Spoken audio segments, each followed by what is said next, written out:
తుక్కుగూడ ప్రాంతం మీ అందరికీ తెలుసు. ఈ మధ్య 52 కొత్త పరిశ్రమలు వచ్చినాయి అక్కడికి.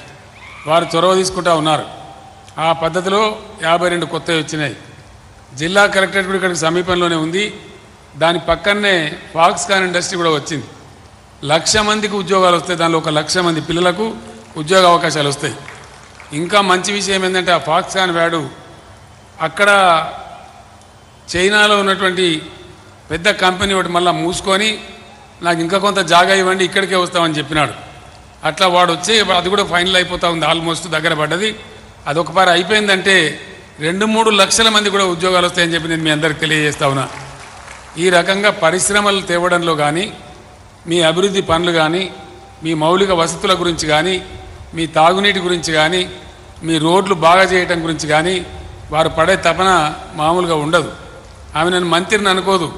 ఒక సామాన్య కార్యకర్తను మహేశ్వరం నుంచి అనుకొని ఆమె గర్వం లేదు. నిగర్వి ఎప్పుడు కూడా గర్వపడే మనిషి కాదు. చాలా హుందాతనంగా గౌరవంగా పద్ధతిగా ఉంటూ తన నియోజకవర్గాన్ని హైదరాబాద్ నగరాన్ని మొత్తం అంతా కూడా బ్రహ్మాండంగా చేస్తారు.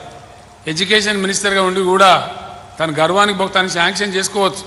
కానీ పద్ధతి పాటించి నన్ను కోరితే నీకు ఎన్ని కావాలన్నా పెట్టమ్మా నువ్వే విద్యామంత్రి అని చెప్తే జూనియర్ కాలేజీలు, లా కాలేజీ, డిగ్రీ కాలేజీలు కూడా తెచ్చి పెడతా ఉన్నారు. నాకు తెలిసి ఇంత పట్టింపుతోని పనిచేసిన ఎమ్మెల్యే ఇదివరకు రాలే. ఇంత బ్రహ్మాండంగా పట్టించుకున్నటువంటి ఎమ్మెల్యే రాలే. ఇంత మంచి పనులు చేసినారు వారు.